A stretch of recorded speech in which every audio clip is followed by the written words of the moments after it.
Hi friends, ಇವತ್ತಿನ recipe ಎಣ್ಣೆ ಬದನೆಕಾಯಿ ಸಾಂಬಾರು. ಹೇಗೆ ಮಾಡೋಣ ವಿಧಾನ ನೋಡ್ಕೊಂಬರೋಣ ಬನ್ನಿ. ಇಷ್ಟ ಆದರೆ ಲೈಕು ಸಬ್ಸ್ಕ್ರೈಬ್ ಮಾಡಿ. ಒಂದು ಬಟ್ಲಲ್ಲಿ ಈರುಳ್ಳಿ, ಬೆಳ್ಳುಳ್ಳಿ, ಸ್ವಲ್ಪ ಎಣ್ಣೆ ಹಾಕ್ಕೊಂಡು ಕೆಂಪಗಾಗೋವರೆಗೂ ಗೋಲಿಸ್ಕೊಬೇಕು. ಚೆನ್ನಾಗಿ ಗೋಲಿಸ್ಕೊತಾ ಇದ್ದೀನಿ.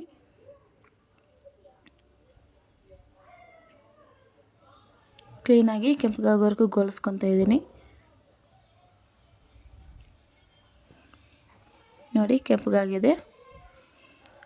ಚಕ್ಕೆ, ಲವಂಗ 4, ಮೆಣಸು ಹಾಕ್ಕೊತಾ ಇದ್ದೀನಿ.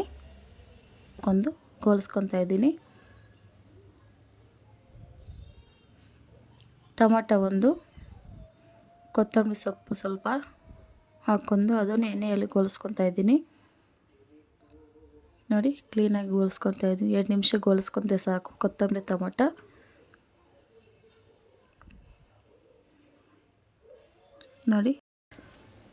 ನೋಡಿ ಗೋಲಿಸ್ಕೊಂಡಿದ್ದಾಯಿತು. ಅದನ್ನು ತಣ್ಣಗಾಗಕ್ಕೆ ಬಿಡಿ. ನಾನು ಬದನೆಕಾಯಿ ಅವಾಗ ನೀರಲ್ಲಿ ಹಾಕಿದ್ದೆ. ಇವಾಗ ಅದನ್ನು 4 ಭಾಗ ಅಷ್ಟು ಕೊಯ್ಕೊತಾ ಇದ್ದೀನಿ. ಅದು ಫುಲ್ಲು ಕೊಯ್ಕೊಬಾರ್ದು, ಹಾಫು. ನೋಡಿ, ಕ್ಲೀನಾಗಿ ನಾನು ಎಲ್ಲ ಒಂದು 6 ಬದನೆಕಾಯಿ ತಗೊಂಡು ಎಲ್ಲ ಕೊಯ್ಕೊಂಡಿದ್ದೀನಿ. ನೋಡಿ, ಹಿಂಗೆ ಕೊಯ್ಕೊಬೇಕು. ಅದನ್ನು ಪಕ್ಕಕ್ಕೆ ಇಟ್ಕೊಂಡು ಜಾರಲ್ಲಿ ತಣ್ಣಗಾಗಿರೋದನ್ನು ಜಾರಲ್ಲಿ ಹಾಕ್ಕೊತಾ ಇದ್ದೀನಿ. ಕೊಬ್ಬರಿ ಸ್ವಲ್ಪ ಹಾಕ್ಕೊತಾ ಇದ್ದೀನಿ. ಧನಿಯಾ ಪುಡಿ 2 ಸ್ಪೂನ್ ಹಾಕ್ಕೊತಾ ಇದ್ದೀನಿ. ಮೆಣಸಿನ ಪುಡಿ 1 ಸ್ಪೂನ್ ಹಾಕ್ಕೊತಾ ಇದ್ದೀನಿ. ಸ್ವಲ್ಪ ನೀರು ಹಾಕ್ಕೊಬೇಕು. ನೀರು ಹಾಕ್ಕೊಂಡು ಮಿಕ್ಸಿಗೆ ಹಾಕ್ಕೊಂಡು ಇಟ್ಕೊಂಡಿದ್ದೀನಿ. ಉಪ್ಪು ಹಾಕ್ಕೊತಾ ಇದ್ದೀನಿ ಸ್ವಲ್ಪ.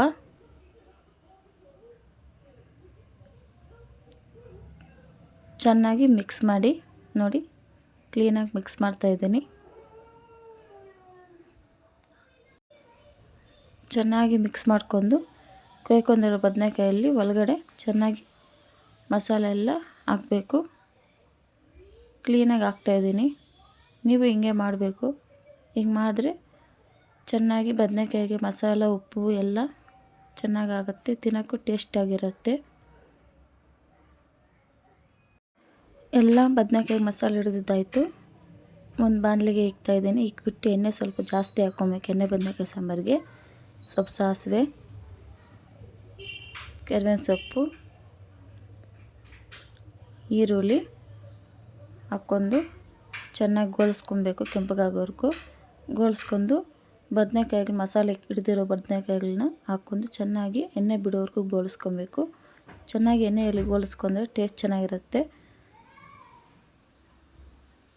ಈ ವಿಧಾನದಲ್ಲಿ ಮಾಡಿದ್ರೆ ಬದನೆಕಾಯಿ ಸಾಂಬಾರು ಚೆನ್ನಾಗಿರುತ್ತೆ. 5 ನಿಮಿಷ ಬಿಟ್ಟು ನೋಡಿದ್ರೆ ನೋಡಿ, ಎಣ್ಣೆ ಚೆನ್ನಾಗಿ ಬಿಟ್ಕೊಂಡೈತೆ. ನೋಡಿ, ಚೆನ್ನಾಗಿ ಬೆರೆಸ್ತಾ ಇದ್ದೀನಿ. ಇರೋ ಮಸಾಲೆ ಎಲ್ಲ ಅದರಲ್ಲಿ ಹಾಕ್ಕೊತಾ ಇದ್ದೀನಿ. ಜಾರಲ್ಲಿರೋ ನೀರು ಹಾಕ್ಕೊಂಡು ಕ್ಲೀನಾಗಿ ತೊಳೆದು ಹಾಕ್ಕೊತಾ ಇದ್ದೀನಿ. ನಿಮಗೆ ನೀರಿನ ಪ್ರಮಾಣ ಎಷ್ಟು ಬೇಕೋ ಅಷ್ಟು ಹಾಕ್ಕೊಂಡು, ನನಗೆ ಸಾಂಬಾರು ಬೇಕಾಗಿತ್ತು, ಅದಕ್ಕೆ ನಾನು ನೀರು ಸ್ವಲ್ಪ ಜಾಸ್ತಿ ಹಾಕ್ಕೊಂಡಿದ್ದೀನಿ. ನಿಮಗೆ ಸಾಂಬಾರು ತೆಳುವಾಗಿ ಬೇಕಾದರೆ ಸ್ವಲ್ಪ ನೀರು ಹಾಕ್ಕೊಳ್ಳಿ, ಗಟ್ಟಿ ಬೇಕಾದರೆ ಸ್ವಲ್ಪ ನೀರು ಕಮ್ಮಿ ಹಾಕ್ಕೊಳ್ಳಿ. ರುಚಿಗೆ ತಕ್ಕಷ್ಟು ಉಪ್ಪು ಹಾಕ್ಕೊಂಡು ಬೆರೆಸ್ಕೊತಾ ಇದ್ದೀನಿ. ಚೆನ್ನಾಗಿ ಬೆರೆಸಿ 5 ನಿಮಿಷ ಕುದಿಯಕ್ಕೆ ಬಿಡಿ. ನೋಡಿ, 5 ನಿಮಿಷ ಆಗ್ಬಿಟ್ಟು ಮೇಲೆ ಓಪನ್ ಮಾಡ್ತಾಯಿದ್ದೀನಿ. ಚೆನ್ನಾಗಿ ಕಾಯ್ತೈತೆ. ನನಗೆ ನೀರು ಬೇಕು, ಅದಕ್ಕೆ ನೀರು ಸ್ವಲ್ಪ ಜಾಸ್ತಿ ಹಾಕಿದ್ದೀನಿ. ಈ ವಿಡಿಯೋ ಇಷ್ಟ ಆದ ಒಂದು ಲೈಕು ಸಬ್ಸ್ಕ್ರೈಬ್ ಮಾಡಿ.